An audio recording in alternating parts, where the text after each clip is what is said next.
The arrival.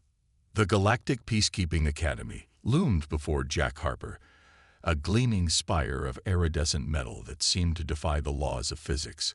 As the shuttle approached the docking bay, Jack couldn't help but feel a mix of excitement and trepidation. He was about to become the first human to join the ranks of the most prestigious military institution in the known universe.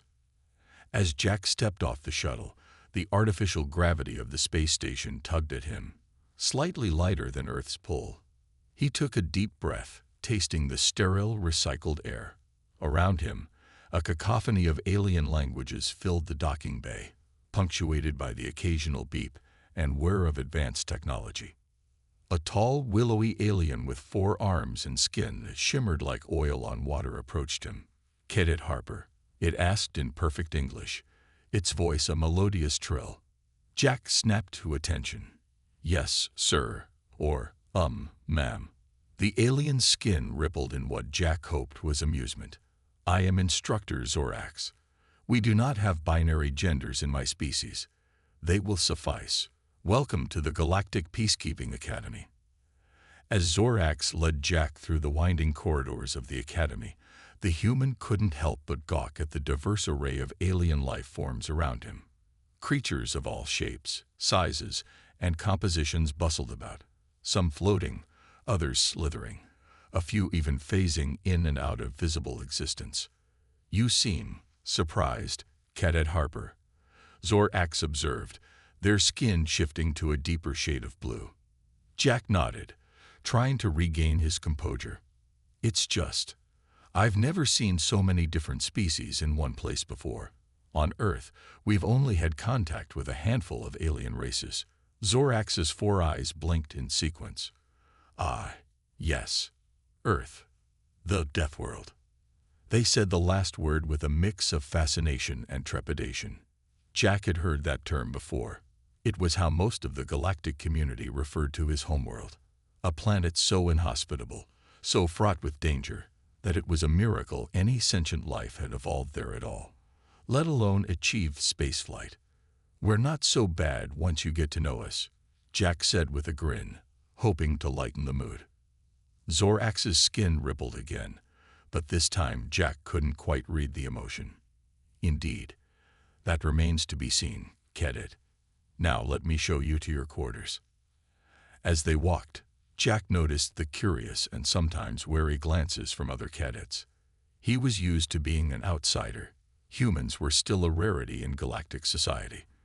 But here, the feeling was amplified. He was not just an alien. He was a Deathworlder. They reached a door that slid open with a soft hiss. Inside was a small, utilitarian room with a bed, desk, and what looked like a meditation mat. "This will be your home for the duration of your training," Zorax explained. "You'll find your uniform and training materials already prepared. Classes begin at 600 Galactic Standard Time tomorrow. I suggest you use this time to acclimate and review the Academy's protocols." Jack nodded, setting down his duffel bag. "Thank you, Instructor Zorax. I'm looking forward to beginning my training." As Zorax turned to leave, they paused at the doorway. "Cadet Harper, a word of advice. The beings you will meet here come from worlds very different from your own. Many of them have never encountered a Deathworlder before. Try to be patient with their curiosity and, at times, their fear." With that, Zorax left, leaving Jack alone in his new quarters. He sat on the edge of the bed, which adjusted to his body weight, becoming firmer to support his denser human frame. Jack spent the next few hours poring over the Academy's protocols and curriculum. The emphasis on diplomatic solutions and nonviolent conflict resolution was evident throughout. It was a far cry from the military training he'd received on Earth, where the focus had always been on effectiveness and survival. As he read, a notification chimed on his personal device. It was an invitation to a welcome gathering for new cadets in the station's central atrium. Jack hesitated for a moment, then decided to go. If he was going to be representing humanity in this melting pot of galactic cultures, he might as well start now. The atrium was a vast, open space with a transparent dome that offered a breathtaking view of the star-studded void beyond. Holographic plants that seemed to shift and change as you looked at them decorated the area, creating an otherworldly ambience. As Jack entered, he immediately felt the atmosphere change. Conversations hushed, and dozens of alien eyes, or sensory organs that served as eyes, turned to observe him. He took a deep breath and stepped forward, reminding himself of the cultural sensitivity training he'd received before leaving Earth. A group of cadets nearby caught his attention. They were engaged in what looked like an animated discussion, gesticulating with tentacles, wings, and appendages Jack couldn't even name. As he approached, one of the aliens, a being that looked like a cross between a jellyfish and a sunflower, turned to him. Its petals quivered as it spoke, a translator device converting its vibrations into words Jack could understand. "You must be the human," it said, its tone a mix of curiosity and apprehension. "I am Selna of the Florani Collective. We were just discussing the concept of war." Jack nodded, trying to keep his expression neutral. "Nice to meet you, Selna. I'm Jack Harper, from Earth. And yes, I suppose humans do have a certain reputation when it comes to warfare." Another cadet, a reptilian being with iridescent scales, leaned in. "Is it true that your species developed nuclear weapons before achieving spaceflight?" it asked, its forked tongue flicking out in what Jack assumed was excitement. Yeah, that's true," Jack admitted, feeling a bit uncomfortable. "But we've come a long way since then. We're here to learn about peacekeeping, after all." The reptilian cadet's eyes widened. Fascinating. To think, a species could survive such a volatile period of development. No wonder they call your world a death world. Jack was about to respond when he felt a tap on his shoulder. He turned to see a tall, avian-like creature with brilliant plumage looking down at him. "Pardon the interruption," it said, its voice a melodious chirp, "but I couldn't help overhearing. I am Cretel, tactical instructor at the Academy. I was wondering if you might share some insights on human military doctrine." Jack hesitated, aware of the growing crowd around him. "Well, sir, I'm not sure how much I should say. I mean, I'm here to learn your methods, not to teach ours." Cretel's feathers ruffled slightly. "Come now, cadet. Surely you can give us a general idea. We're all allies here, after all." Jack took a deep breath, choosing his words carefully. "Well, I suppose the core of human military thinking is adaptability. We believe in being prepared for any situation and being willing to do whatever it takes to survive and protect our own." There was a murmur among the gathered aliens. Cretel's head tilted to one side, a gesture Jack couldn't quite interpret. "Whatever it takes. That sounds rather extreme, doesn't it?" Jack shrugged. "When you evolve on a planet that's constantly trying to kill you, you learn to take survival seriously." The atmosphere in the atrium had shifted. What had started as curiosity was now tinged with something else. Concern, perhaps even fear. Jack could see it in the way the other cadets leaned away from him, in the nervous twitches and color changes of their alien physiologies. Cretel's voice cut through the tension. "Well, Cadet Harper, I look forward to seeing how your unique perspective integrates with our peacekeeping methodologies. Remember, here at the Academy, we prioritize diplomatic solutions and minimal force." Jack nodded, feeling the weight settle in his stomach. "Of course, sir. That's why I'm here, to learn." As the gathering continued, Jack found himself increasingly isolated. The other cadets were polite, but there was a clear barrier between them and him. He was the Deathworlder, the unpredictable variable in their carefully balanced equation of galactic peace. Later that night, as Jack lay in his bed staring at the unfamiliar constellations through his window, he couldn't shake the feeling that his time at the Academy was going to be far more challenging than he'd anticipated. It wasn't just about learning new tactics or technologies. He was going to have to navigate a minefield of cultural differences and preconceptions. But as sleep finally began to claim him, Jack felt a spark of determination. He was here to represent humanity, to show the galaxy that there was more to Earth than its harsh reputation suggested. It wouldn't be easy, but then again, Nothing worth doing ever was.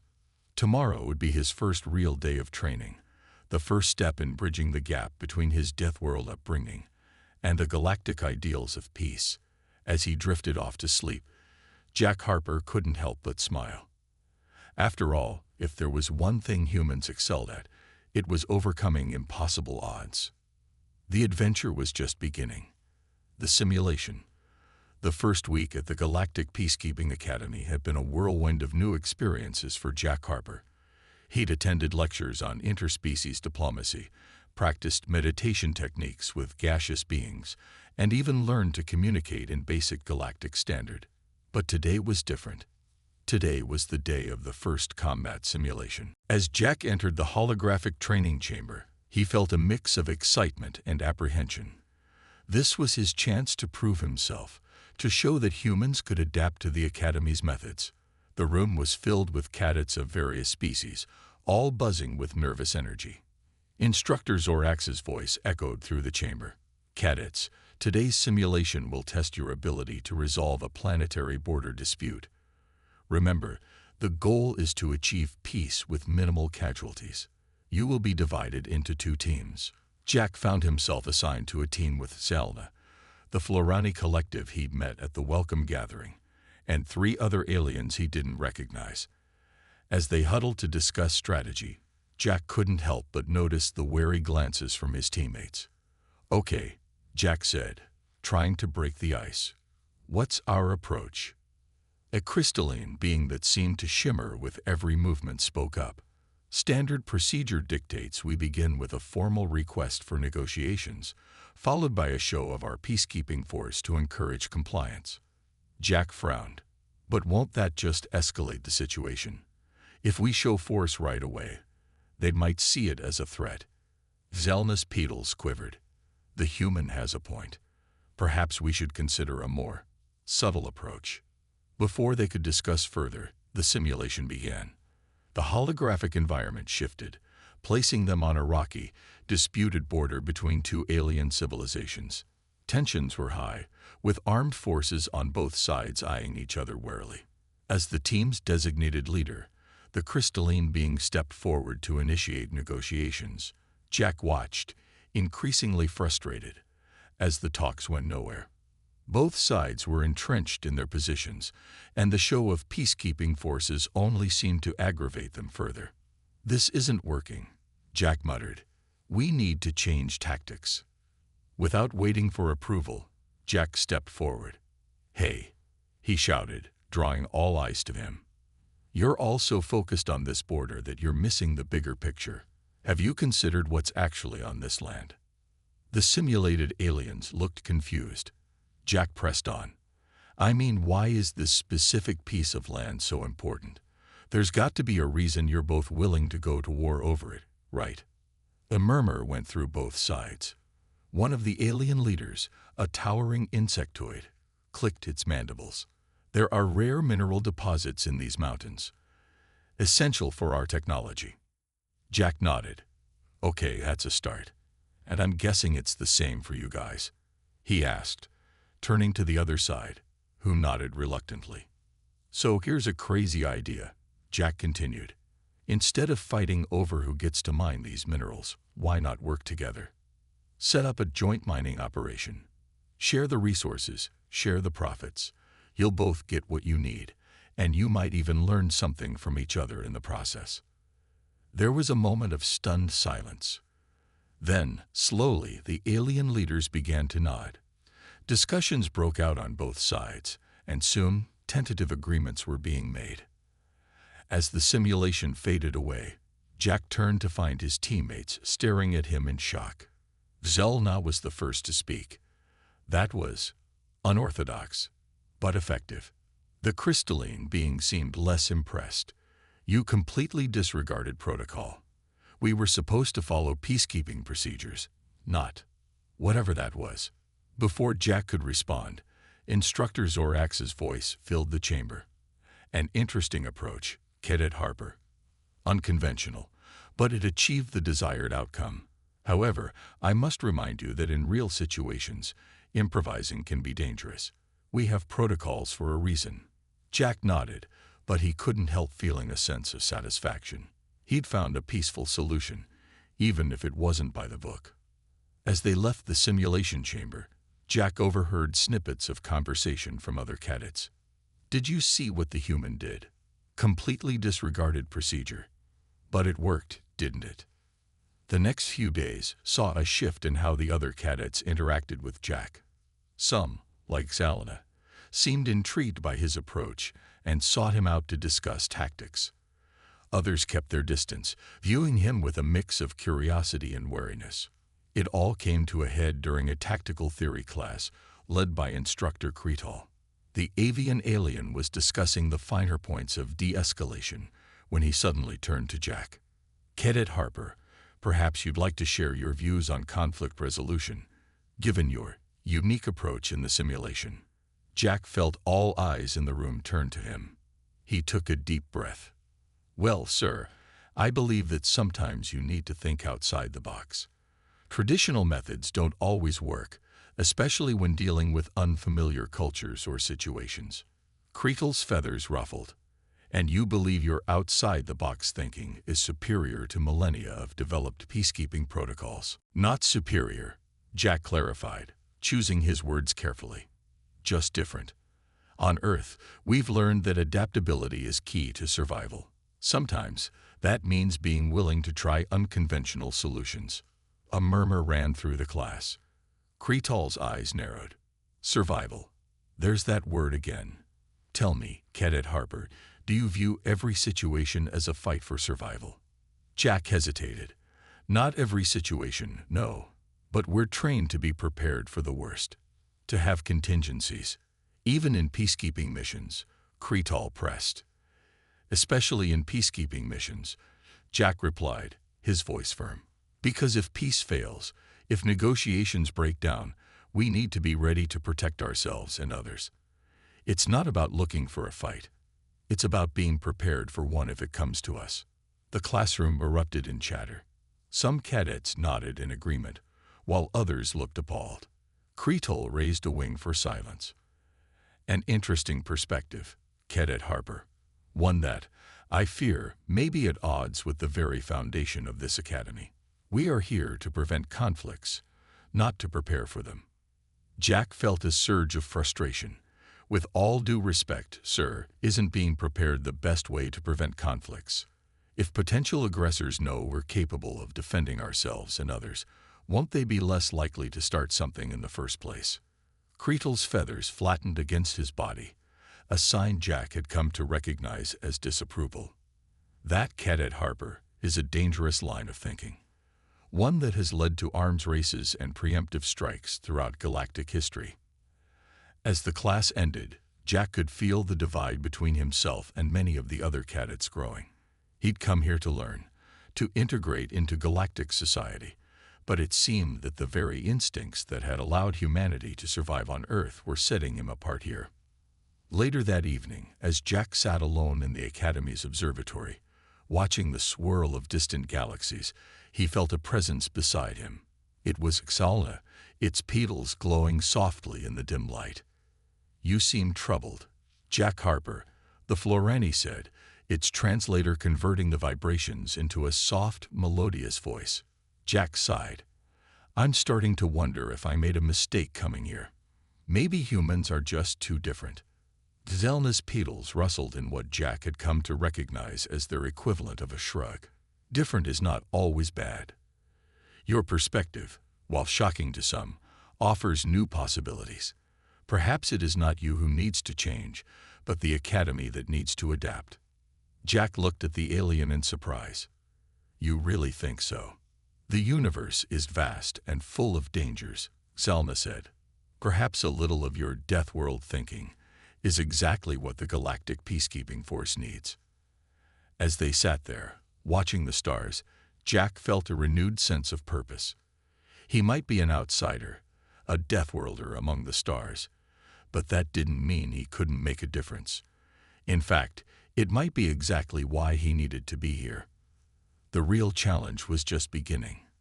Jack Harper, representative of humanity, was about to shake up the Galactic Peacekeeping Academy in ways no one could have predicted. The crisis. 3 months into his training at the Galactic Peacekeeping Academy, Jack Harper had settled into an uneasy routine. He excelled in practical exercises, often finding unconventional solutions to complex problems. However, his methods continued to clash with the Academy's traditional approach, earning him a reputation as a brilliant but unpredictable cadet. It was during a routine patrol simulation that everything changed.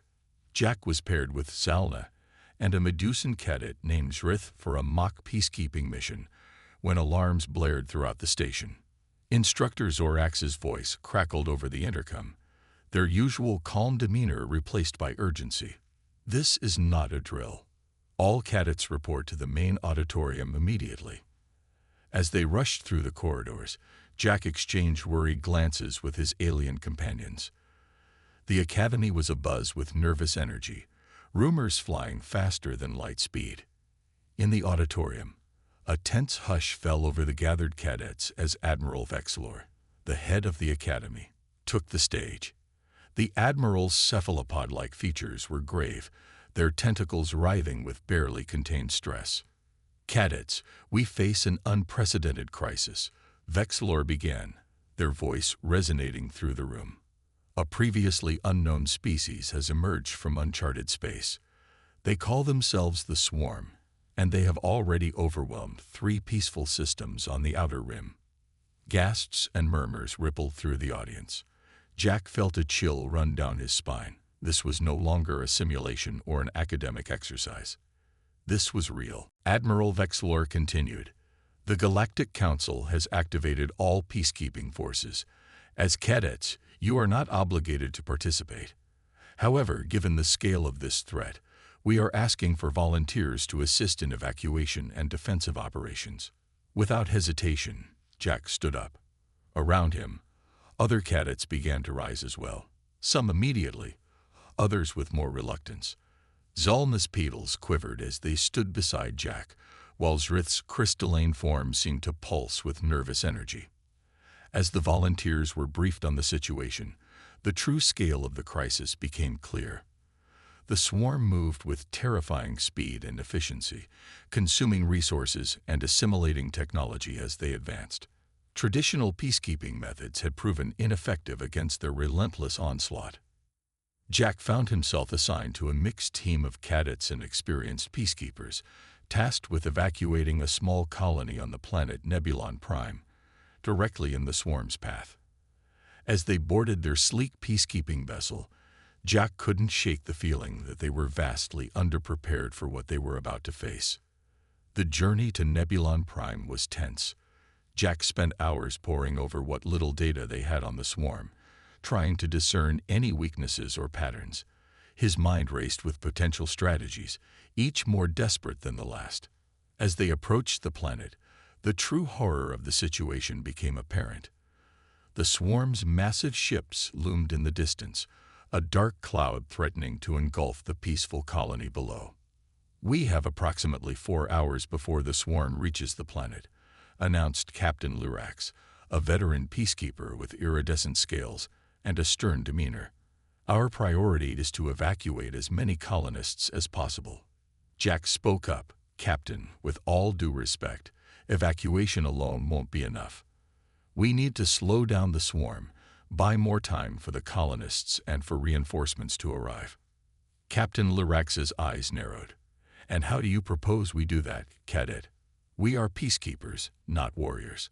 Our ships are not equipped for combat against such a force." Jack took a deep breath, knowing his next words would be controversial. "We may not have weapons, but we have resources, we have ships, and we have the element of surprise." He quickly outlined his plan. It was risky, unconventional, and went against every protocol in the peacekeeping handbook. But as the details emerged, a quiet murmur of consideration spread through the crew. Captain Lurax was silent for a long moment, internal scales shifting colors as they contemplated. Finally, they spoke. "Your plan is unorthodox and dangerous, Cadet Harper. But given the circumstances, we have little choice. Proceed." The next few hours were a whirlwind of activity. As part of the team coordinated the evacuation on the surface, Jack worked with a group of engineers to modify their ships. Peacekeeping vessels were transformed into makeshift weapons, filled with volatile but non-lethal compounds. As the swarm ships entered the system, the trap was sprung. Unmanned peacekeeping vessels, piloted remotely, darted between the massive swarm ships. At Jack's signal, they detonated, releasing clouds of particles that clogged the swarm's sensor arrays and engine intakes. The effect was immediate. The swarm's advance slowed, their formations thrown into disarray as they struggled to adapt to this unexpected tactic. In the confusion, the evacuation ships slipped past, carrying thousands of colonists to safety. But the victory was short-lived. As the last evacuation ships lifted off, the swarm regrouped, their ships adapting to the particle clouds with terrifying speed. "We've bought them some time," Jack said, watching the tactical display with a mix of pride and worry. "But it won't hold them for long." Captain Lyrax nodded, their scales a mix of colors Jack couldn't quite interpret. "You've done well, Cadet Harper. Your human perspective has saved many lives today. But this is far from over." As their ship jumped to light speed, carrying them and the rescued colonists back to safety, Jack couldn't shake a feeling of unease. They had won a small victory, but the swarm was still advancing, and he knew, deep in his bones, that traditional peacekeeping methods wouldn't be enough to stop them. Back at the Academy, Jack's actions on Nebulon Prime became the subject of intense debate.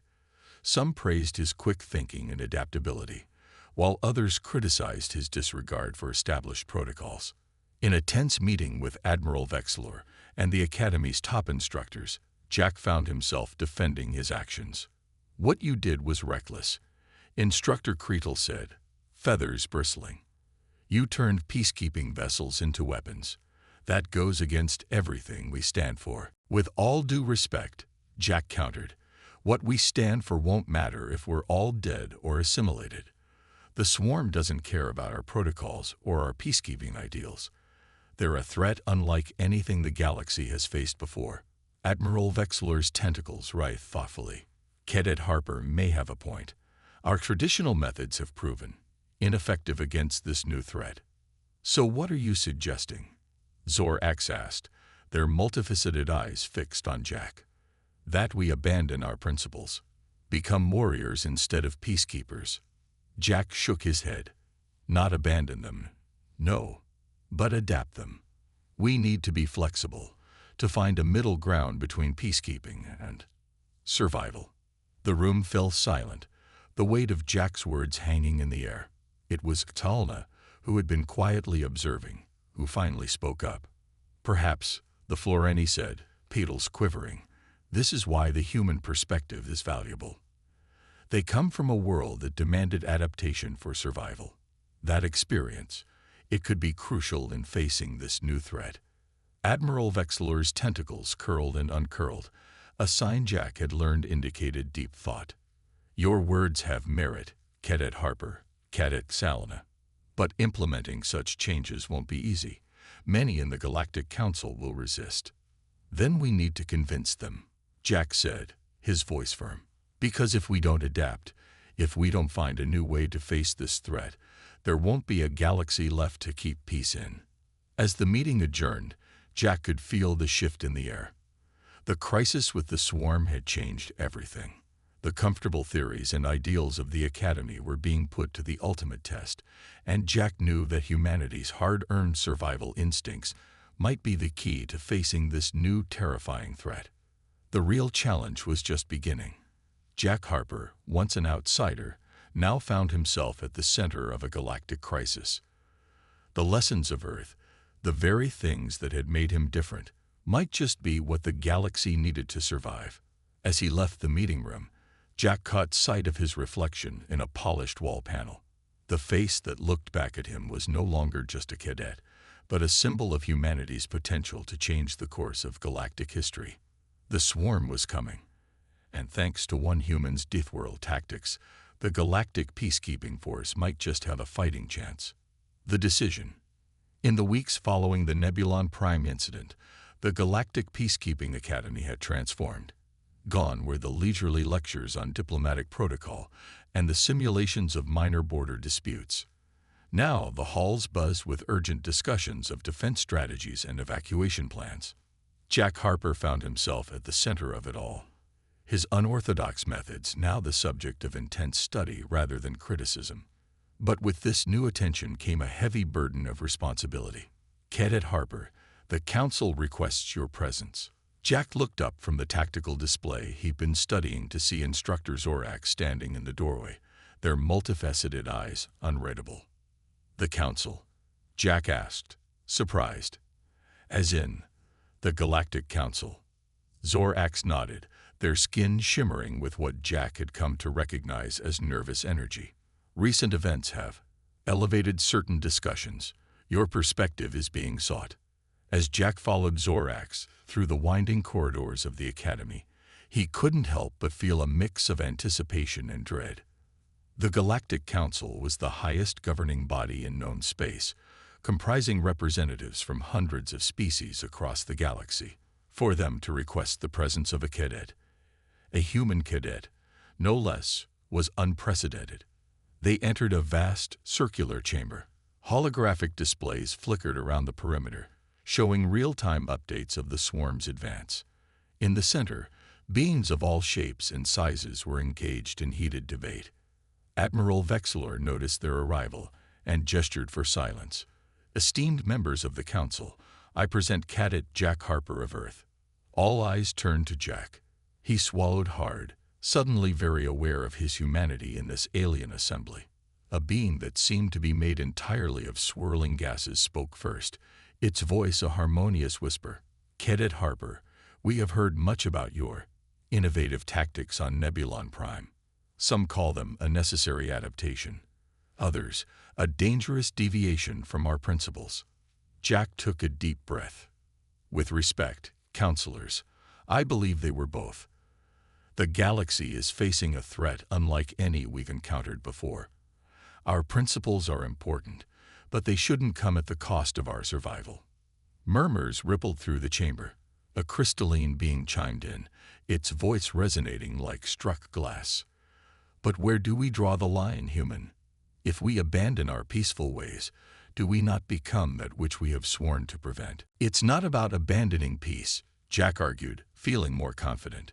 It's about redefining how we achieve it. The swarm doesn't respond to traditional diplomacy. We need to speak in a language they understand. And what language is that? Asked a towering insectoid, its mandibles clicking skeptically. Jack met its compound eyes steadily. The language of survival. On Earth, we learned that sometimes, to maintain peace, you have to be prepared for war. The chamber erupted in a cacophony of voices. Some counselors nodded in agreement, while others chittered or pulsed with disapproval. Admiral Vexilor raised a tentacle for silence. What Cadet Harper suggests is not without precedent. Many of our species have warrior pasts. We chose the path of peace, but perhaps we've forgotten that peace sometimes must be defended. You suggest we militarize. The gaseous being swirled agitatedly. Become an army rather than peacekeepers. Not exactly, Jack said, an idea forming. What if we created a new division within the peacekeeping force? A rapid response team trained in both defensive and offensive tactics.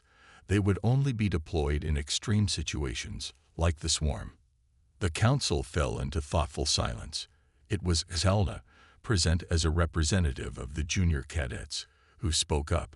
Such a team could embody both our peaceful ideals and the necessary skills to face existential threats, a balance between diplomacy and defense. Slowly, heads began to nod. The crystalline being chimed again. It is an intriguing proposal, but who would lead such a team? Who has the expertise? All eyes turned to Jack. He felt the weight of their gazes, the weight of an entire galaxy's hopes. Admiral Vexilor's tentacles curled thoughtfully. Cadet Harper has demonstrated a unique perspective that may be crucial in this crisis. However, he is still a cadet, untested in full command. Then perhaps, Zorax interjected, stepping forward. A joint leadership. Cadet Harper's human insight, tempered by the experience of our veteran peacekeepers. A council chamber buzzed with discussion. Finally, the gaseous being spoke again. We will need time to deliberate on this matter. But time, it seems, is a luxury we do not have. Cadet Harper, are you willing to undertake this responsibility if the council approves? Jack stood straight, feeling the weight of the moment. I am.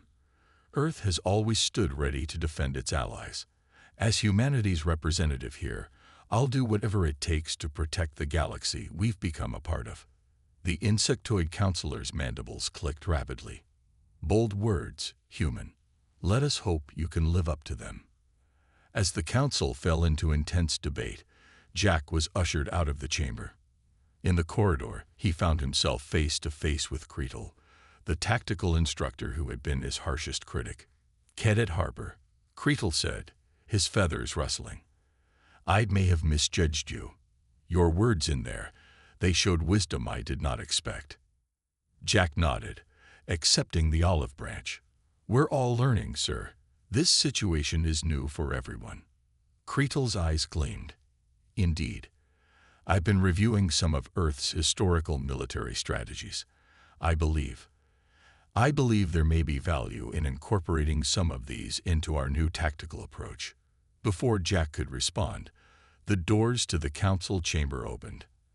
Admiral Vexlor emerged, their tentacles swirling with barely contained excitement.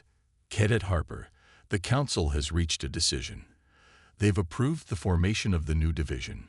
You'll be working alongside our most experienced peacekeepers to develop and lead this team. Jack felt a surge of emotions. Pride, fear, determination. Thank you, Admiral. I won't let you down. Vexlor's eyes softened. This won't be easy, Jack.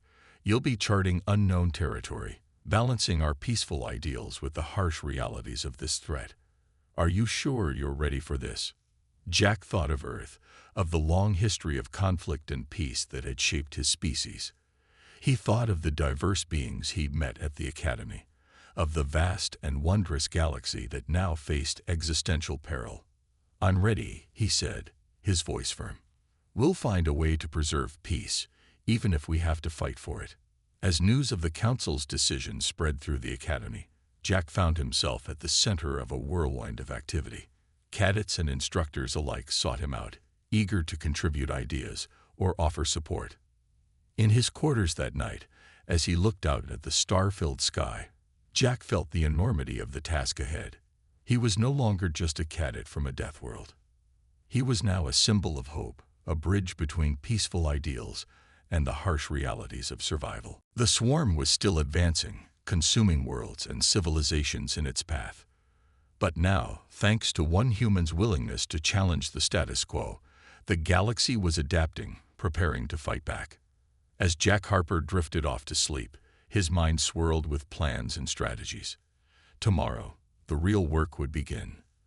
The Galactic Peacekeeping Force was about to evolve, and humanity's Deathworld experience would be at the heart of its transformation. The galaxy was changing, and Jack Harper, once an outsider, was now the catalyst for that change. The resolution. The following months were a blur of activity for Jack Harper and the newly formed Galactic Defense Initiative, GDI. The halls of the Peacekeeping Academy, once filled with discussions of diplomatic protocols, now echoed with battle strategies and defense simulations. Jack found himself at the center of it all, working tirelessly alongside veteran peacekeepers and fellow cadets to forge a new path. The task was daunting: to create a force capable of defending the galaxy without losing sight of the peaceful ideals that had united it in the first place. We're not just fighting the swarm, Jack often reminded his team during late-night strategy sessions. We're fighting for a way of life, for the right of every species to exist without fear. As reports of the swarm's advance continued to pour in, the pressure mounted.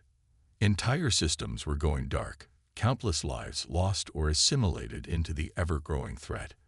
The galaxy looked to the GDI with a mixture of hope and skepticism. It was Xalna who came up with a breakthrough that would change everything. The Florani Collective, with its unique perspective on interconnected systems, proposed a daring plan. What if, Xalna's petals quivered with excitement, instead of trying to match the swarm's destructive power, we turn their own interconnectedness against them? The idea was radical: to create a galactic-scale network of interconnected defense systems, each capable of adapting and responding to the swarm's tactics in real time. It would require unprecedented cooperation between worlds, a melding of technologies from across the galaxy. Jack immediately saw the potential. "It's brilliant," he said, his mind racing with possibilities. "We're not just creating a defense network, we're forging a galactic immune system." The next weeks were a flurry of activity as the plan was refined and presented to the Galactic Council. There was resistance, of course.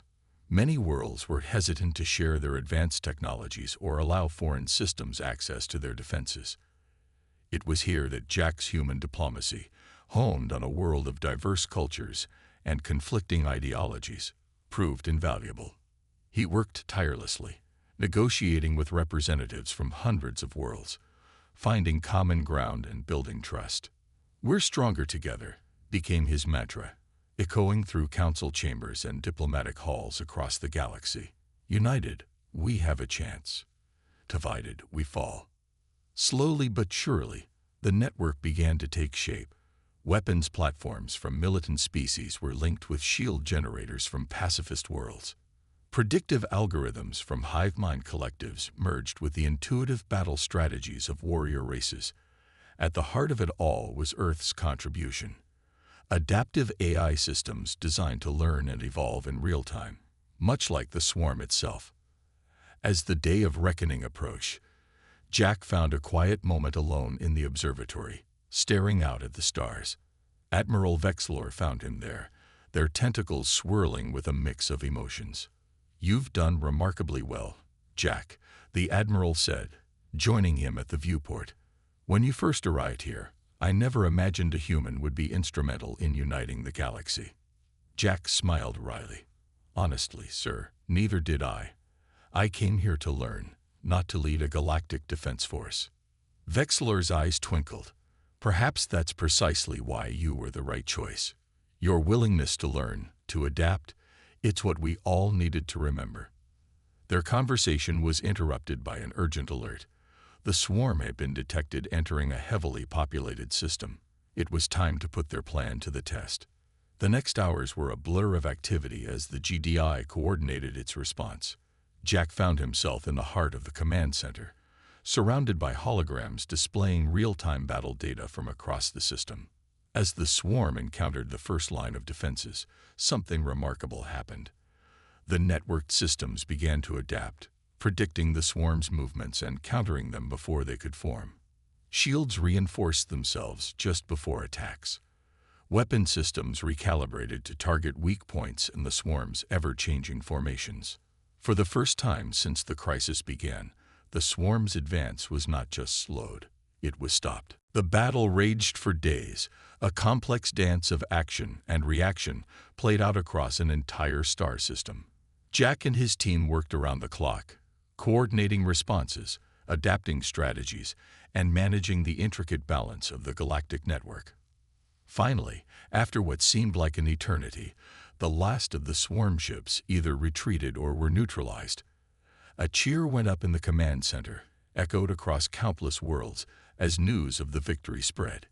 In the aftermath, as the galaxy began to rebuild and recover, Jack found himself once again standing before the Galactic Council. This time, however, the atmosphere was markedly different. The gaseous being who had once questioned his methods now swirled with approval.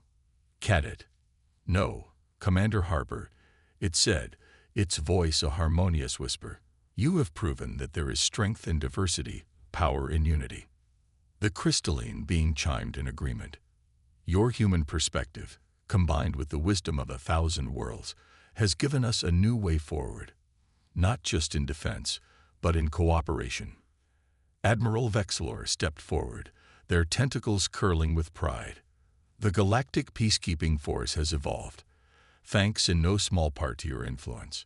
We are no longer just peacekeepers, we are peace builders, united in our diversity." Jack looked around the chamber, at the beings from across the galaxy who had come together in the face of an existential threat. "Thank you," he said, his voice thick with emotion. "But this victory doesn't belong to me, or even to humanity. It belongs to all of us. We faced this threat not as individual species, but as a united galaxy." As the council meeting adjourned, Jack found himself surrounded by his team. Zalna, Zrith, Kretal, and many others. Beings he had once seen as alien were now close companions, united by their shared experiences. "So, Commander," Zalna's petals quivered with amusement, "what's next for the hero of the galaxy?" Jack laughed, shaking his head. "No heroes here, just a lot of beings doing their best. As for what's next," he looked out at the stars, twinkling with possibility. "We've proven what we can accomplish when we work together. I think it's time we focused on building something, not just defending it." As they stood there, looking out at the vast expanse of space, Jack felt a sense of hope and purpose he had never experienced before.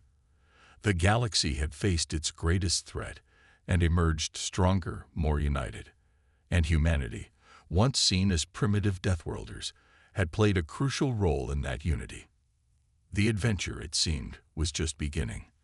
There were new worlds to explore, new challenges to face, and a united galaxy ready to face them together. And Jack Harper, once a simple cadet from Earth, was ready to lead the way into this bright new future. As the starlight glimmered off distant worlds, Jack smiled. The universe was vast and full of wonders, and now, thanks to the unlikely union of a human's survival instincts and the galaxy's collective wisdom, it was safer than ever before. The peace they had fought so hard for was now theirs to build upon, one star at a time.